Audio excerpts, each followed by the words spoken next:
ছোট্ট হাতে বড় কাজ। একটি শান্ত ছোট্ট গ্রামে সবাই মিলেমিশে থাকে।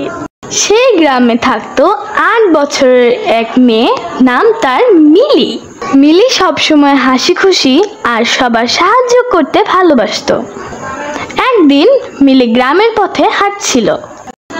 হঠাৎ সে দেখলো এক বৃদ্ধা পানি ভর্তি ভারী কলস বহন করছে। বৃদ্ধা কলসটি তুলতে পারছিলেন না।